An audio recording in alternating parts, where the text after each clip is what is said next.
Hi అండి, welcome back to our channel ఆహా అమ్మ వంటలు. ఈరోజు మన వీడియోలో సగ్గుబియ్యం సేమియా పాయసం తయారు చేసుకుంటున్నామండి. శ్రావణ శుక్రవారాల్లో అమ్మవారికి నైవేద్యంగా పెట్టుకోవడానికి, అలాగే శుక్రవారాల రోజు ఉపవాసం ఉండే వాళ్ళకి ది బెస్ట్ స్వీట్ అనొచ్చు.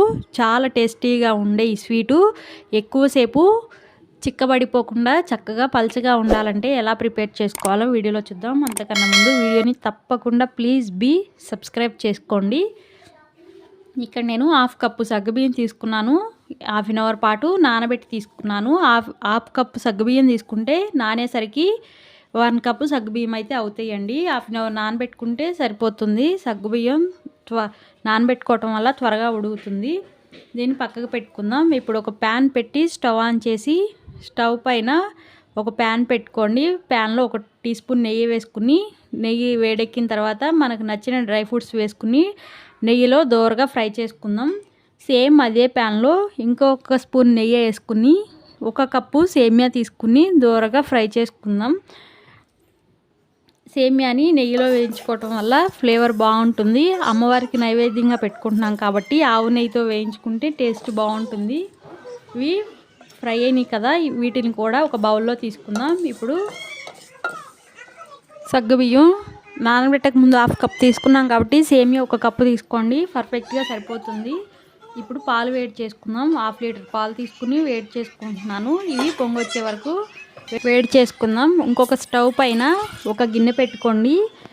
3 కప్పులు వాటర్ తీసుకోండి. 3 లేదా 4 కప్పులు వాటర్ అయితే తీసుకోవచ్చు. ఇవి బాగా వేడెక్కిన దాకా వేడి చేసుకుందాం. ఇవి బాగా వేడెక్కిన తర్వాత దీనిలో నానబెట్టుకున్న సగ్గుబియ్యాన్ని వేసుకుని మంటను మీడియం ఫ్లేమ్లో పెట్టుకుని ఇవి ఉడికేయించుకుందాం. సగ్గుబియ్యాన్ని నానబెట్టుకున్నాం కాబట్టి త్వరగానే ఉడుకుతుంది. ఇవి రోలింగ్ బాయిలింగ్ అయ్యే వరకు బాగా ఉడికించుకున్న తర్వాత దీనిలో దోరగా ఫ్రై చేసుకున్న సేమియాని యాడ్ చేసుకుందాం. ఇవి 2 కలిపి ఒక 10 నిమిషాల పాటు ఉడికించుకుంటే పర్ఫెక్ట్గా ఉడుకుతాయండి.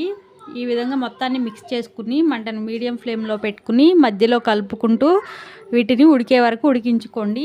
ఇవి బాగా ఉడికినాయి కదా, వీడియోని తప్పకుండా సబ్స్క్రైబ్ చేసుకోండి. Please subscribe.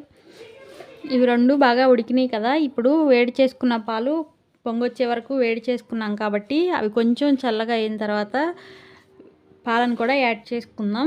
వేడి మీద యాడ్ చేసుకున్నా ఏం పర్లేదండి, పాలైతే ఏమాత్రం కూడా విరగవు. ఈ విధంగా పాలను యాడ్ చేసుకోండి. ఒక 3 లేదా 4 కప్పులు పాలైతే యాడ్ చేసుకోండి. మనం దేవుడికి నైవేద్యంగా పెడుతున్నాం కాబట్టి ఆవు పాలనైనా యాడ్ చేసుకోవచ్చు, లేదంటే కొబ్బరి పాలనైనా యాడ్ చేసుకోవచ్చు. చాలా టేస్టీగా ఉంటుంది. దేవుడు నైవేద్యాలకి లేదంటే ఏ ఫంక్షన్స్కైనా మెయిన్ సగ్గుబియ్యం సేమియా పాయసం ఉంటుంది కదా, చాలా టేస్టీగా వచ్చి ఎక్కువసేపు చిక్కబడిపోకుండా ఉండాలంటే మనం చెప్పే ఈ కొలతలతో సగ్గుబియ్యం సేమియా పాయసాన్ని తయారు చేసుకోండి. చాలా బాగుంటుంది. మీరు కావాలంటే కొబ్బరి పాలను కూడా యాడ్ చేసుకోవచ్చు.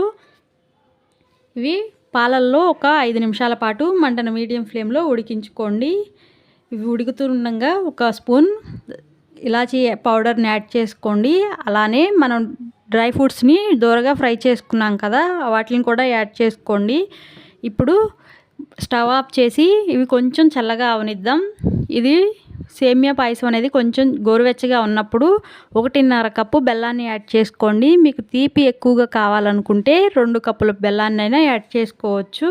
కానీ బెల్లాన్ని యాడ్ చేసుకునేటప్పుడు సగ్గుబియ్యం సేమియా పాయసం అనేది గోరువెచ్చగా ఉండేలాగా చూసుకోండి. పాలు అనేది విరిగిపోకుండా ఉంటాయి. గోరువెచ్చగా ఉన్నప్పుడే బెల్లం యాడ్ చేసుకున్నాం కాబట్టి త్వరగానే మెల్ట్ అవుతుంది. చాలా చిక్కగా టేస్టీగా ఉండే ఈ సగ్గుబియ్యం పాయసాన్ని శుక్రవారాల్లో అమ్మవారికి నైవేద్యంగాను పెట్టుకోవచ్చు. అలాగే ఉపవాసం ఉండే వాళ్ళకు the best iron rich food అండి. హెల్తీగా ఉంటుంది. నీరసం లేకుండా కూడా చాలా ఉపయోగపడుతుంది. మీరు లాస్ట్లో కొంచెం కొబ్బరి పాలను యాడ్ చేసుకున్నా చాలా టేస్టీగా ఉంటుందండి.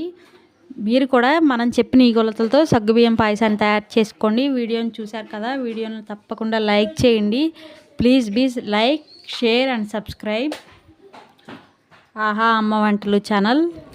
Thank you for watching.